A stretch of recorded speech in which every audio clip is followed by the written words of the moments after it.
Soal nomor 1, pada suhu dan tekanan yang sama, massa 2 liter gas X adalah setengah massa 1 liter gas SO2 yang memiliki MR sama dengan 64.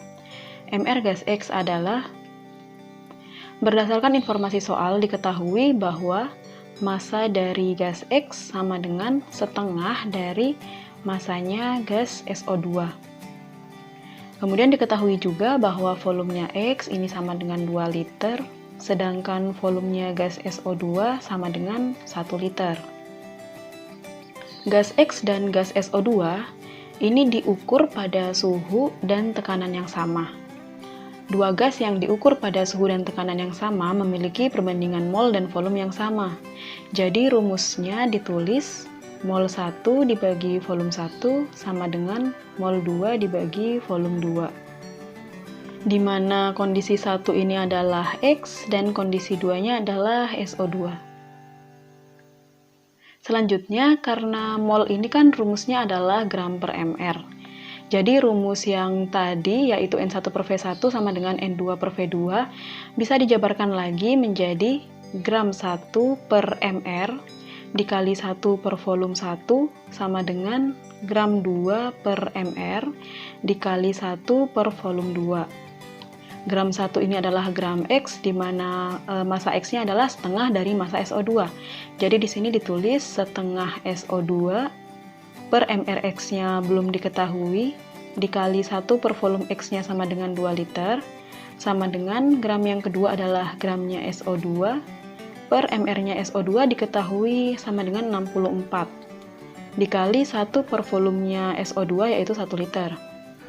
SO2-nya bisa dicoret, kemudian 64 dan 2 ini bisa dicoret, jadi di sini 32, terakhir dikali silang, sehingga diperoleh MR gas X sama dengan setengah dikali 32, yaitu 16. Jadi jawaban soal nomor 1 adalah E. Soal nomor 2, pada suhu dan tekanan tertentu, volume dari 14 gram nitrogen adalah 14 liter. Pada suhu dan tekanan yang sama, volume dari 16 gram gas oksigen adalah. Soal nomor 2 ini setipe dengan soal nomor 1, yaitu dua gas yang diukur pada suhu dan tekanan yang sama. Jadi P dan T-nya sama. Yang dibandingkan adalah gas nitrogen dan gas oksigen. Karena nitrogen dan oksigen adalah unsur-unsur gas, maka rumus molekulnya itu harus ditulis di atomik. Jadi nitrogen ini N2, kemudian oksigen adalah O2. Hati-hati dalam menentukan rumus molekul karena akan berpengaruh ke penentuan MR-nya. Rumus yang digunakan untuk dua gas yang diukur pada P dan T sama adalah N1 per V1 sama dengan N2 per V2. Untuk soal ini kondisi 1 adalah gas nitrogen dan kondisi 2 adalah gas oksigen. Kemudian rumusnya dijabarkan, jadi di sini gram 1 per mr dikali 1 per V1 sama dengan gram 2 per mr dikali 1 per V2. Untuk informasi tambahan karena belum diketahui di soal, diketahui ARN sama dengan 14 dan ARO sama dengan 16. Kemudian substitusikan data yang diketahui di soal ke rumus ini. Gram 1 adalah gramnya nitrogen, diketahui 14 gram. Dibagi MR dari nitrogen, karena nitrogen ini adalah N2, jadi MR-nya adalah 14 dikali 2, yaitu 28. Dikali 1 per volumenya nitrogen adalah 14 liter, sama dengan gram 2 adalah gramnya oksigen, yaitu 16. Dibagi MR-nya berarti 16 kali 2, yaitu 32. Dikali 1 per volumenya oksigen, ini belum diketahui. 14 dan 28 bisa dicoret, jadi 1 per 2.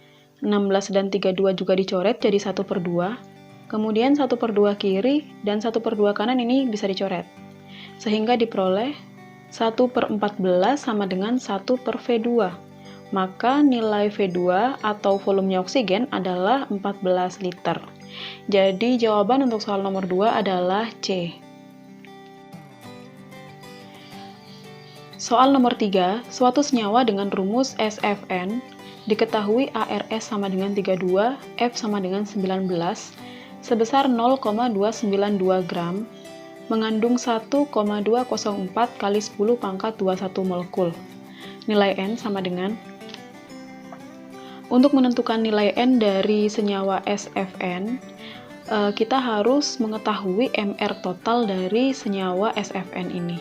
Diketahui massa dari SFN adalah 0,292 gram dan jumlah molekulnya adalah 1,204 kali 10 pangkat 21 molekul. Dari data jumlah molekul kita dapat menentukan mol menggunakan jembatan mol. Di sini kan molekul ke mol itu panahnya masuk. Nah, panah masuk ini artinya dibagi dengan angka yang ada di sebelahnya, yaitu 6,02 kali 10 pangkat 23. Ini adalah konstanta Avogadro. Jadi mol untuk SFN sama dengan jumlah molekulnya, yaitu 1,204 kali 10 pangkat 21 molekul dibagi tetapan Avogadro, yaitu 6,02 kali 10 pangkat 23. Untuk memudahkan perhitungan, yang atas ini dijadikan 12,04 kali 10 pangkat 20 dibagi 6,02 kali 10 pangkat 23. 12 dan 6 ini dicoret, hasilnya 2. Kemudian 10 pangkat 20 dibagi 10 pangkat 23. Ini sama dengan 10 pangkat min 3. Jadi mol dari SFN adalah 2 kali 10 pangkat min 3 mol. Karena molnya sudah diketahui, maka kita dapat menentukan MR-nya menggunakan rumus mol sama dengan gram per MR, di mana molnya adalah 2 kali 10 pangkat min 3, sama dengan gramnya diketahui 0,292. Jadi di sini 292 kali 10 pangkat min 3 gram dibagi MR-nya. Pangkatnya bisa dicoret. Kemudian 292 dibagi 2 ini 146. Jadi MR dari SFN sama dengan 146. MR totalnya. MR total dari SFN yaitu 146 ini kan sama dengan ARS ditambah N dikali ARF. Jadi 146 sama dengan ARS-nya adalah 32 ditambah N dikali ARF-nya adalah 19.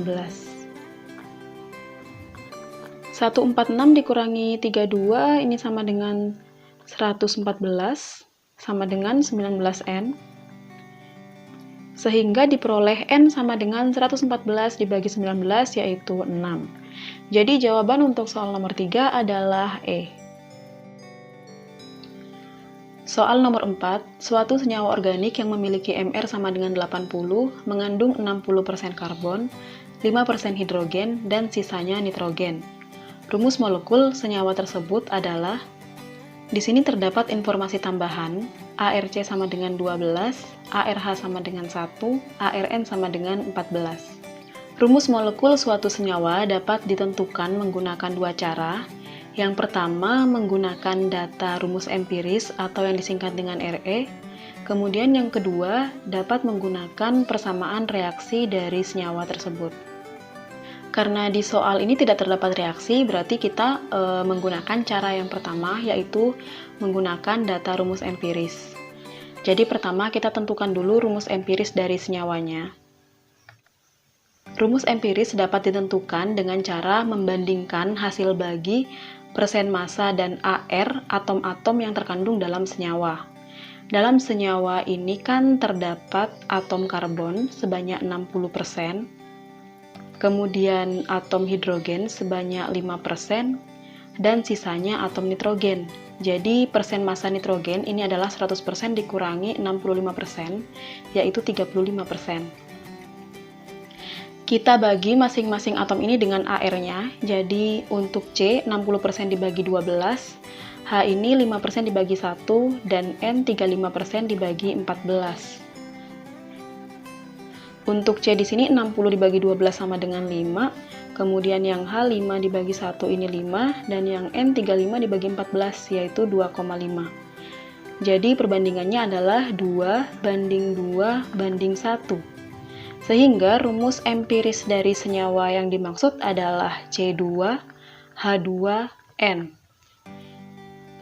Setelah kita menentukan rumus empiris, maka kita dapat menentukan rumus molekulnya menggunakan rumus Re dikali N sama dengan Mr senyawa.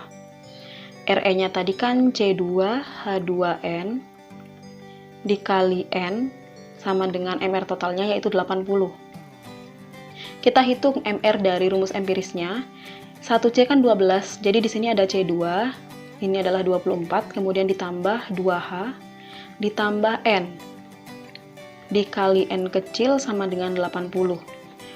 Total MR dalam kurung ini 26 tambah 14, yaitu 40, dikali N sama dengan 80, sehingga diperoleh N-nya sama dengan 2. Rumus molekul tadi kan sama dengan Re dikali N.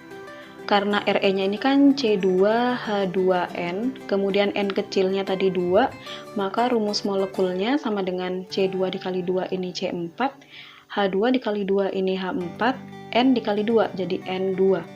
C4H4N2. Jadi jawaban untuk nomor 4 adalah E, C4H4N2. Soal nomor 5. Suatu senyawa karbon yang berupa gas mempunyai rumus empiris CH2. Massa 4 liter gas tersebut sama dengan 7 gram.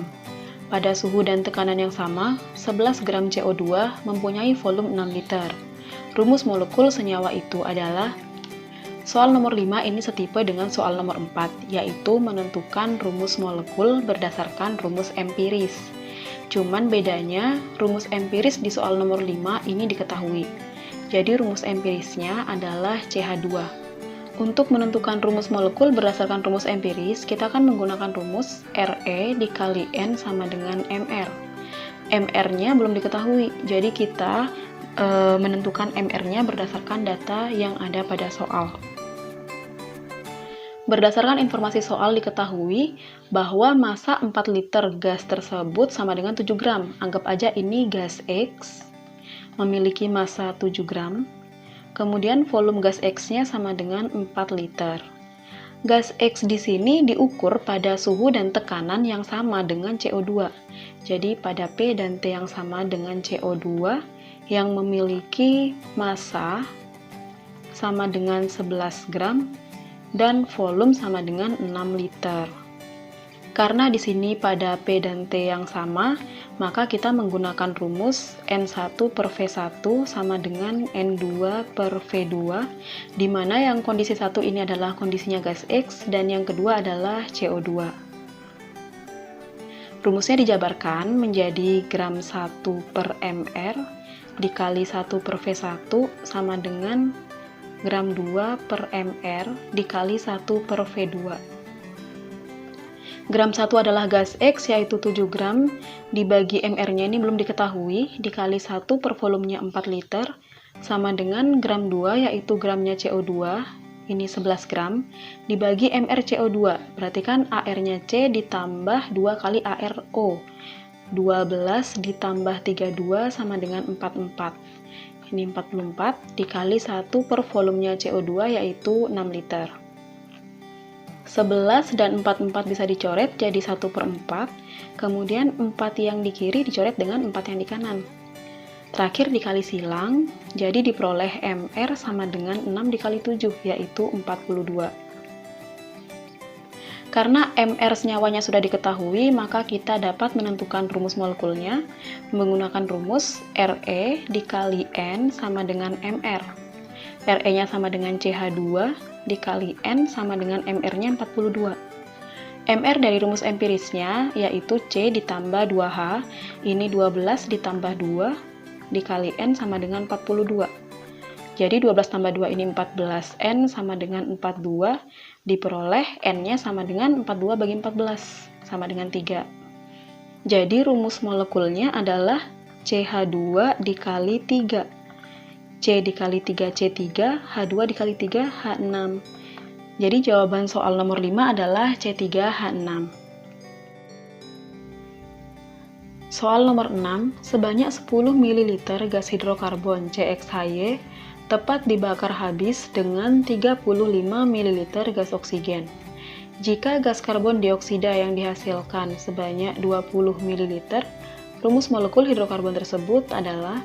Berdasarkan penjelasan sebelumnya, rumus molekul ini kan dapat ditentukan melalui dua cara. Yang pertama menggunakan data rumus empiris, dan yang kedua menggunakan persamaan reaksi.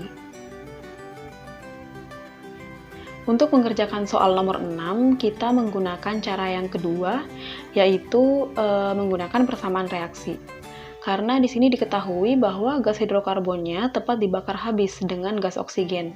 Artinya di sini tuh diketahui reaksi pembakaran hidrokarbon. Gas hidrokarbon disimbolkan dengan CXHY. Pembakaran hidrokarbon artinya reaksi antara gas hidrokarbon dengan gas oksigen. Hasil reaksinya adalah CO2 dan H2O jika reaksi berlangsung sempurna. Tapi jika pembakarannya tidak sempurna, maka hasilnya adalah CO dan H2O. Baik reaksi sempurna maupun tidak sempurna ini sama-sama menghasilkan H2O, yang membedakan adalah CO2 dan CO. Jika di soal itu tidak diketahui reaksinya sempurna atau tidak sempurna, maka dapat kita asumsikan bahwa reaksi itu adalah reaksi yang berlangsung sempurna. Berdasarkan informasi soal diketahui bahwa gas hidrokarbonnya yaitu CXHY dibakar dengan oksigen menghasilkan gas karbon dioksida. Di sini walaupun tidak diketahui hasil sampingnya adalah H2O. Untuk menentukan rumus molekul dari persamaan reaksi, maka kita harus menyamakan jumlah unsur di ruas kiri dan ruas kanan. Hal yang harus diperhatikan adalah perbandingan mol atau perbandingan volume sama dengan perbandingan koefisien. Diketahui volume dari gas hidrokarbonnya adalah 10 ml, kemudian oksigennya adalah 35 ml, dan CO2-nya adalah 20 ml. Ini sama-sama dibagi 5 biar sederhana. 10 bagi 5, 2, 35 bagi 5, 7, 25 bagi 5, 4. Karena perbandingan volume sama dengan perbandingan koefisien, maka di sini langsung dapat kita tentukan koefisiennya. Untuk CXHY ini 2, oksigen 7, CO2-nya 4. H2O belum diketahui. Kita bisa menentukan koefisien H2O dengan menyamakan jumlah unsur O di ruas kiri dan ruas kanan. Di ruas kiri O-nya 14, sedangkan di ruas kanan di sini masih 8. Agar sama-sama 14, maka O di H2O ini harus 6. Jadi koefisien H2O-nya ini 6. Untuk menentukan X, di sini kita harus menyamakan jumlah karbon di ruas kiri dan ruas kanan. Karena jumlah karbon di ruas kanan ini 4, maka di ruas kiri juga harus 4. Di sini sudah ada 2, jadi X-nya adalah 2. Jadi kan 2 kali 2, 4. Kemudian untuk menentukan Y, maka kita harus menyamakan jumlah H di ruas kiri dan kanan. Karena di ruas kanan jumlah H-nya ini 12, maka di ruas kiri juga harus 12. Di sini udah ada 2, maka Y-nya adalah 6. Jadi rumus molekul senyawa hidrokarbonnya adalah C2H6. Jawaban soal nomor 6 adalah C. Soal nomor 7, pada pembakaran sempurna, campuran 5 liter metana dan asetilena menghasilkan 6 liter gas CO2.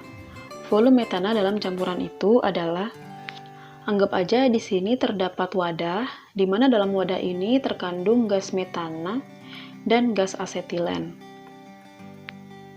Kemudian campuran gas ini tuh dibakar, artinya kan ditambah dengan oksigen. Hasil pembakarannya ini menghasilkan gas karbon dioksida.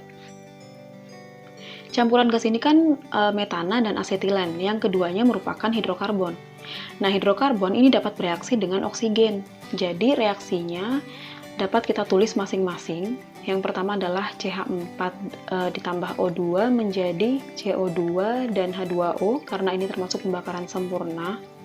Kemudian reaksi kedua ini adalah reaksi dari asetilen dengan O2 menjadi CO2 dan H2O.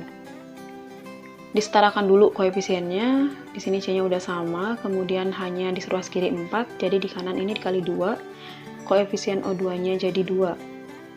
Untuk yang bawah, C-nya 2, berarti di sini dikali 2, kemudian hanya 2 udah sama, O-nya di sebelah kanan 5, berarti di sebelah kiri ini 5/2. Diketahui volume campuran gasnya yaitu CH4 dan C2H2 ini 5 liter. Tapi kita tuh nggak tahu CH4-nya berapa liter, C2H2-nya berapa liter. Bisa diasumsikan CH4-nya ini adalah X liter, maka C2H2-nya adalah 5 min X liter. CO2 yang dihasilkan dari reaksi campuran, artinya CO2 total sini ya, kan dari reaksi campuran. Ini adalah 6 liter.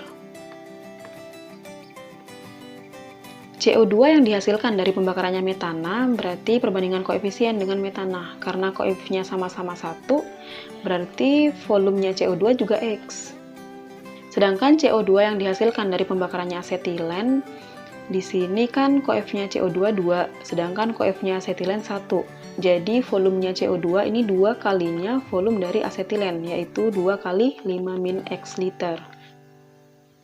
CO2 yang dihasilkan dari metana yaitu X ditambah dengan CO2 yang dihasilkan dari gas asetilen yaitu 2 kali 5 min X sama dengan 6 liter. Di sini X ditambah 10 min 2X sama dengan 6. 6-nya pindah ruas, di sini 4 sama dengan X. Nah, tadi kan yang X ini adalah metana, jadi volume metananya adalah 4 liter.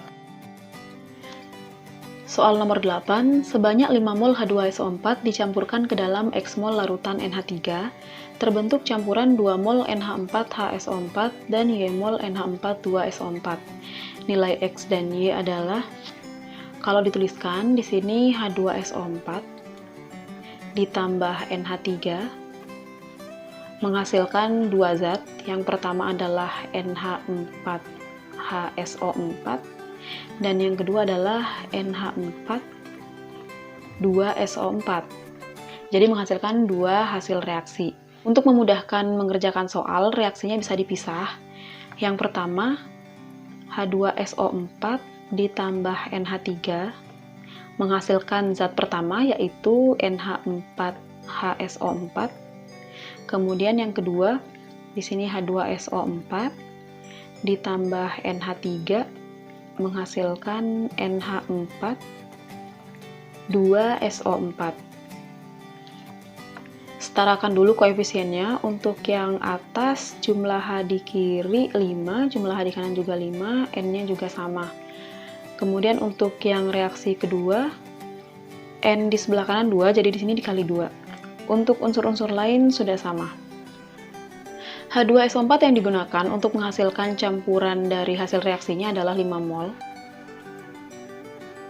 Tapi di sini nggak tahu yang digunakan untuk menghasilkan NH4HSO4 berapa dan yang digunakan untuk menghasilkan NH4 2SO4 itu berapa. NH3 yang digunakan dalam reaksi adalah X mol. Kemudian NH4HSO4 yang dihasilkan adalah 2 mol. Dan NH4 2SO4 yang dihasilkan adalah Y mol. Karena yang diketahui adalah NH4HSO4, kita dapat menentukan molnya H2SO4 menggunakan perbandingan koefisien dengan NH4HSO4. Karena koefisiennya sama-sama 1, jadi molnya sama. Jadi H2SO4 yang digunakan untuk menghasilkan NH4HSO4 ini adalah 2 mol. Jadi H2SO4 yang digunakan untuk menghasilkan NH4 2SO4 adalah sisanya, yaitu 3 mol. Karena koefisien NH3 pada reaksi pertama ini sama dengan koefisien dari NH4HSO4, jadi mol NH3 juga sama dengan molnya NH4HSO4, yaitu 2 mol. Untuk menentukan mol NH3 pada reaksi kedua, kita dapat menggunakan perbandingan koefisien dengan H2SO4. Di sini koefisien NH3 per koefisien H2SO4 dikali molnya H2SO4. Sehingga diperoleh molnya NH3 pada reaksi kedua adalah 6 mol. Jadi total NH3 yang digunakan dalam reaksi adalah 2 ditambah 6 sama dengan 8 mol. Molnya NH3 ini adalah X. Untuk menentukan molnya NH4 2SO4, kita dapat menggunakan perbandingan koefisien dengan NH3 ataupun dengan H2SO4. Jika menggunakan perbandingan koefisien dengan NH3, di sini koefisien NH4 2SO4 yaitu 1 per koefisiennya NH3 yaitu 2 dikali molnya NH3 yaitu 6. Hasilnya adalah 3 mol. Kesimpulannya, X-nya sama dengan 8 dan Y-nya sama dengan 3. Jadi jawabannya adalah C.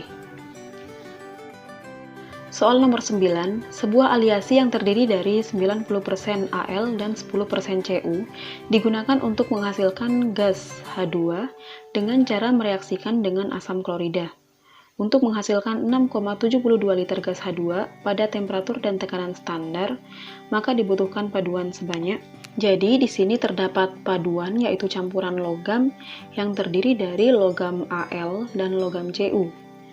Campuran ini kemudian direaksikan dengan asam klorida sehingga menghasilkan gas hidrogen sebanyak 6,72 liter pada temperatur dan tekanan standar, artinya pada STP.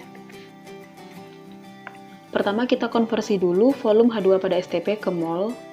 Mol sama dengan volume STP dibagi 22,4. Jadi di sini 6,72 atau 672 kali 10 pangkat min 2 dibagi 22,4. 224 kali 10 pangkat min 1. 672 dan 224 dicoret, ini sama dengan 3. Hasilnya adalah 3 kali 10 pangkat min 1 atau 0,3 mol. Selanjutnya menuliskan reaksi yang terjadi antara unsur-unsur yang terdapat dalam cuplikan dengan HCl. Dalam cuplikan ini kan terdapat Al dan Cu. Jadi di sini Al ditambah HCl menjadi AlCl3 dan H2. Agar koefisiennya setara, di sini HCl-nya 6, AlCl3-nya 2, kemudian Al-nya 2, H2-nya 3. Untuk reaksi Cu dan HCl ini tidak dapat terjadi karena dalam deret volta, Cu itu terletak di sebelah kanan H. Logam-logam yang letaknya di sebelah kanan H tidak dapat bereaksi dengan asam. Jadi 0,3 mol volume H2 ini hanya dihasilkan dari reaksi Al. Cu-nya tidak berkontribusi dalam reaksi. Di sini H2-nya 0,3 mol. Dari sini kita dapat menentukan molnya Al menggunakan perbandingan koefisien. Koefisien Al per koefisien dari H2 dikali molnya H2. 3 bisa dicoret, jadi di sini sisa 0,1. 2 dikali 0,1 sama dengan 0,2 mol Al. Dari sini kita dapat menentukan masanya Al menggunakan rumus mol sama dengan gram per AR, di mana molnya adalah 0,2. Di sini gram per AR-nya adalah 27. Sehingga diperoleh gram Al sama dengan 27 kali 0,2, yaitu 5,4 gram. Yang ditanya adalah massa paduan keseluruhan. Sedangkan yang kita peroleh adalah massanya Al, di mana Al itu hanya 90% dari total paduan logam. Kita bisa menggunakan perbandingan di sini. Total paduan adalah 100%. Ini belum diketahui, jadi di sini adalah X gram. Sedangkan yang diketahui adalah massa dari 90%-nya, yaitu 5,4 gram. Di sini bisa dicoret. Kemudian dikali silang, jadi 9X sama dengan 54, diperoleh X sama dengan 6 gram. Jadi total paduannya adalah 6 gram. Soal terakhir, soal nomor 10, suatu logam bivalen M sebanyak 11,9 gram dilarutkan ke dalam HBr berlebih dan diperoleh 2,24 liter gas hidrogen pada keadaan standar. Logam M memiliki jumlah neutron sebanyak 69. Letak unsur dalam SPU adalah. Untuk mengetahui letak unsur dalam SPU, pertama kita harus tahu konfigurasi elektron dalam keadaan netral. Nah, dalam keadaan netral, elektron ini sama dengan proton. Diketahui juga di soal, jumlah neutron dari M adalah 69. Untuk menentukan proton dari data neutron, kita dapat menggunakan rumus massa atom sama dengan proton ditambah neutron. Selanjutnya adalah menentukan MR dari data pada soal. Diketahui M ini tuh adalah logam bivalen. Nah, logam bivalen artinya dalam senyawanya M ini bermuatan plus 2. M direaksikan dengan HBr. karena M ini adalah bivalen atau plus 2, sedangkan Br ini kan min 1. Hasil reaksinya adalah MBr2 ditambah sisanya adalah gas hidrogen. Agar setara koefisien HBr ini 2, reaksi ini menghasilkan 2,24 liter gas hidrogen pada keadaan standar, yaitu pada kondisi STP. Kita tentukan dulu molnya menggunakan rumus volume STP dibagi 22,4. Jadi di sini 224 kali 10 pangkat min 2 dibagi 224 kali 10 pangkat min 1. 224-nya dicoret, sehingga molnya adalah 10 pangkat min 1 atau 0,1 mol. Selanjutnya kita dapat menentukan molnya M berdasarkan perbandingan koefisien dengan H2. Karena di sini koefisiennya sama-sama 1, jadi molnya juga sama. Mol M adalah 0,1 mol. Diketahui massa M 11,9. Dari sini kita dapat menentukan MR-nya menggunakan rumus mol sama dengan gram per mr, di mana molnya adalah 0,1, kemudian gramnya adalah 11,9 per mr. Jadi MR-nya adalah 119. Karena massa atomnya atau MR-nya sudah diketahui, maka kita dapat menentukan protonnya. Di sini MR yaitu 119 sama dengan proton ditambah neutronnya 69. Jadi protonnya adalah 119 dikurangi 69 sama dengan. Terakhir kita konfigurasi elektronnya untuk logam M yang memiliki nomor atom 50. Menggunakan penyingkatan gas mulia terdekat yaitu Kr. Kr di sini memiliki nomor atom 36. Karena Kr ini kan urutan keempat. Artinya setelah Kr adalah 5s2. Kemudian urutan setelah 5s2 adalah 4d10. Ini masih 36 tambah 2, 38, tambah 10, 48. Urutan selanjutnya adalah 5P2. Periode adalah kulit terluar, karena di sini kulit terluarnya 5, jadi logam M terletak pada periode kelima. Kemudian untuk golongan, karena logam M ini terletak pada blok P, jadi golongannya adalah jumlah elektron di subkulit S ditambah dengan jumlah elektron di subkulit P, yaitu 4. Jadi jawabannya adalah golongan 4A periode 5.